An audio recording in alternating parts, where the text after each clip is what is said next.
Le rapport de Reporters sans frontières qui met en exergue la mainmise du politique sur les médias et les reculs manifestes dans le monde de la liberté de la presse. 50% de la population mondiale vit dans un pays où la liberté de la presse est sous cloche. Dans ce journal, nous faisons le point sur la liberté de la presse en Afrique spécifiquement. Et on retrouve depuis Dakar Sadibou Marong, il est directeur de Reporters sans frontières pour l'Afrique subsaharienne. Merci à vous. Pour vous, dites-nous justement, quel est l'état global du continent africain par rapport au reste du monde en termes de liberté de la presse? Merci beaucoup. D'une manière générale, un peu les tendances générales observées dans les pays d'Afrique subsaharienne, un peu dans le cadre de ce classement pour la liberté de la presse dans le monde, montre effectivement un certain nombre de pays qui ont pour l'essentiel chuté dans le classement. Nous avons connu 27 pays de la sous-région africaine au sud du Sahara qui ont chuté dans le cadre du classement. Donc, il y a le cas de la Mauritanie, qui ont aussi, disons, excusez-moi, dont le score, dont le rang a augmenté dans ce classement. Il y a le cas de la Mauritanie, effectivement, qui est intéressant, mais également, au-delà de cela aussi, il y a le cas d'un pays comme la Tanzanie qui est pratiquement parti de loin et qui, pour l'essentiel, était un peu ces dernières années également, un peu avant l'arrivée de la présidente, en tout cas dans une sorte de situation très difficile où l'environnement de la liberté de la presse était extraordinairement corsé, avec des décisions très, très liberticides. Mais on a vu, avec l'arrivée de la nouvelle présidente, que l'étau a commencé à se desserrer autour du journalisme et de la pratique du journalisme d'une manière générale. Alors, parlons justement, si vous voulez bien, plus spécifiquement, par exemple, du cas du Sahel. On sait que plusieurs pays ont subi des coups d'État, mais ne sont pas forcément, d'ailleurs, les moins bien classés, parce qu'on a comparé pays par pays.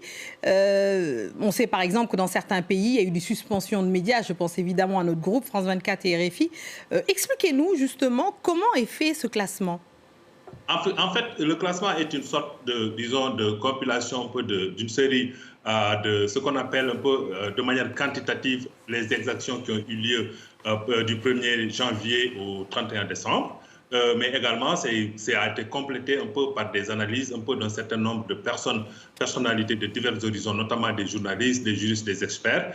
Et dans un pays, cela donne un score, mais cela donne également un rang. Maintenant, pour ce qui est du Sahel, ce qui est le plus important, c'est que traditionnellement, avant ce qu'il s'est passé ces dernières années, notamment avec l'émergence des jeunes, le Niger, par exemple, a été un pays quand même où la liberté de la presse avait véritablement droit de citer. C'est également le cas du Burkina Faso pendant très longtemps. Donc, c'est pourquoi le rang, les dernières années d'avant, l'émergence des jeunes étaient des rangs assez intéressants. Mais maintenant, ce qu'on a constaté, et avec l'émergence des jeunes, les jeunes n'acceptent aucune voix dissonante, aucune voix discordante.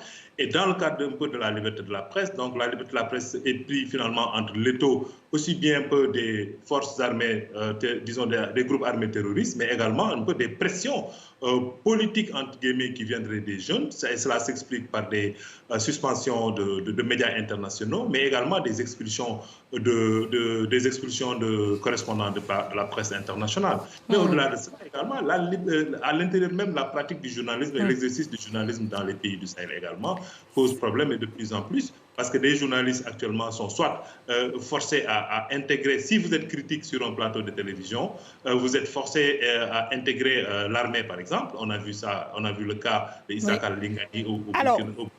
Oui, Saïdou Marong, parlons rapidement d'un mot peut-être sur un pays emblématique, lanterne rouge du classement, l'Érythrée, 180e mondial, devenu au fil des années un désert de l'information. Expliquez-nous rapidement ce que vous entendez par là. C'est un véritable désert de l'information parce que l'Érythrée actuellement, il y a presque plus de journalisme existant, en tout cas de journalisme au-delà de ce que les autorités elles-mêmes souhaiteraient que le journalisme soit là-bas, c'est-à-dire qu'un journalisme à voix unique.